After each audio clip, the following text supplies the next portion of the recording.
Welcome to the Gale Hill Radio Hour series of shorts.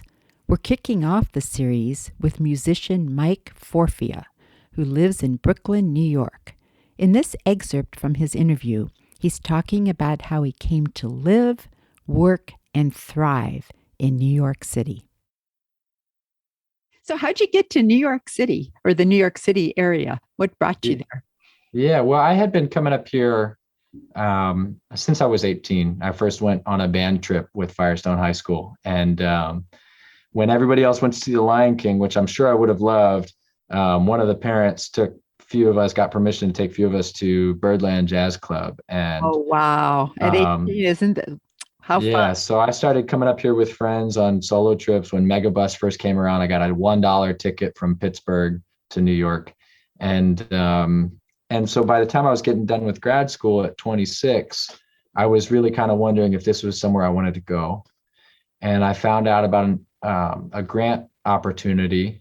And I found somebody in New York who I had played with and interviewed on that radio show that I would love to continue learning from. And I got a grant from Eastman, the Arts Leadership Program. It was a 1-year fellowship to work with Ike Sturm at the First Church of Jazz at St. Peter's Lutheran Church. Huh. So my first year here was actually to honor the requirements of a grant from Eastman and to work in a music ministry in Midtown.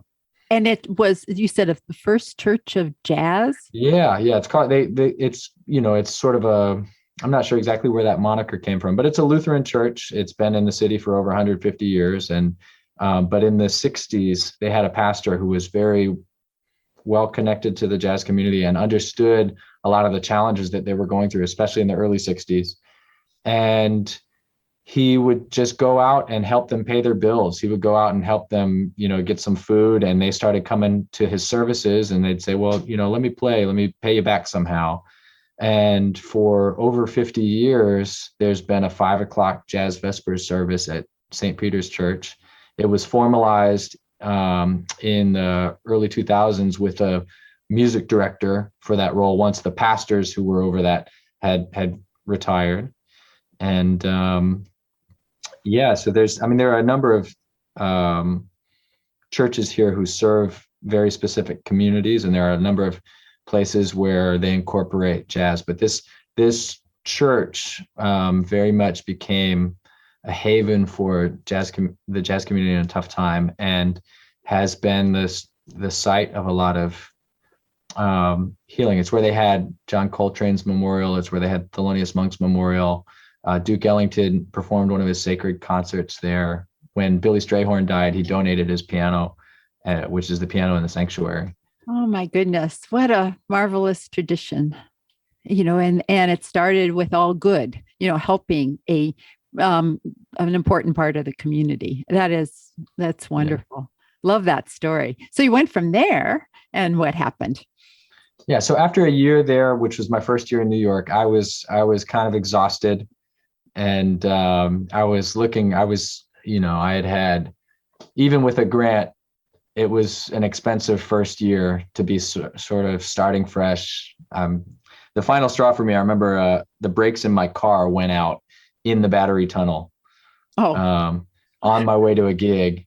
It's never very convenient, is it? Yeah, I hate, my brakes never go out right after perfectly parallel parking, But I was just looking for a break, and I was literally, to be honest, I was praying about it. I was like, what am I going to do about these bills? And back to back, somebody called and said, hey, I'm looking for a sublet. If you know about anything, I have an internship. I'm going to be there like mid-September through December. And then another friend called and said, hey, I can't imagine you want to do it. But, the Miller Band, which he meant the Glenn Miller Orchestra, which I had played with in 2011 with some friends from Akron. He said, they're looking for somebody to come out and finish out the year. It would include the Japan tour in November. And so if you know anybody, they're looking for somebody from mid-September through December. Oh my gosh. Wait a minute. Hold on a second. I could get away from my rent for 3 months because this guy could just sublet, and I could go to Japan for a month. And it just seems a little too perfect. So I was highly skeptical, and it took me a week to decide, if I'm honest. But I ended up going out for 3 months with the Glen Mill Orchestra. I had never gotten to go to Japan with them when I toured with them before, and sort of reset on my way back. I was calling around because when you leave New York, it's like dog years. I was gone for 3 months, but it was like I had been gone for 2 years. Just forgotten. It can feel like that sometimes. There's just such a it's such a fast place sometimes. Yes. So I was calling around saying, hey, what's going on? Where are you playing? And somebody let me know about a job that was opening up at the new school.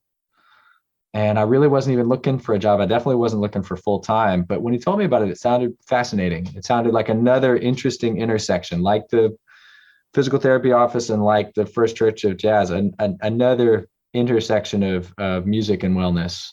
Okay. And what is the new school? The new school, it's 5 colleges that came together in 1919, or sort of 1990. It's a college. It's a university in Greenwich Village.